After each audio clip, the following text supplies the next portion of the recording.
ஒரு சில போலீஸ்கெல்லாம் வழக்கறிஞர்களை பார்த்தாலே ஒரு பயமா இல்ல ஒரு பொறாமையா இல்ல வைத்தறிச்சலான்றது தெரியல.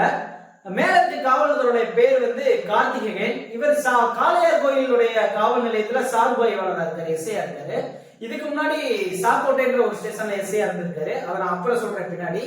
இந்த ஒரு வீடியோல பாத்தீங்க அப்படின்னு சொன்னா வழக்கறிஞர் பூர்ணிமா அப்படின்றவங்க ஒரு சிவில் மேட்டரா இடப்பிரச்சனை விஷயமா போறாங்க. சோ அப்ப அந்த காவலர் அவங்க கூட வாக்குவாதத்தில் ஈடுபட்டு ஆபாசமா பேசி அவருடைய கணவரையும் ஆபாசமா பேசி தாக்க முயன்று போனை புடுங்கின மாதிரி வீடியோல சொல்லியிருந்தாங்க. மேலும் புகாரும் கொடுத்துருக்காங்க இது சம்பந்தமா. சோ இந்த காவலருக்கு இந்த மாதிரி வழக்கறிஞர்களை சீண்டி பாக்குறதே ஒரு வேலையா போச்சுன்னு நினைக்கிறேன். யாருக்கு? அந்த ஒரு காவலருக்கு. என்னன்னு சொன்னா கொஞ்ச நாளைக்கு முன்னாடி சிவகங்கை மாவட்டத்துல முத்துராஜா அப்படின்ற ஒரு வழக்கறிஞர் தாக்கப்படுறாரு. அது சொன்னா மனித உரிமை ஆணையத்துல புகார் கொடுத்திருந்தாரு. மனித உரிமை ஆணைய விசாரணைக்காக 4 சாட்சிகள் போறாங்க, 2-3 பேரு.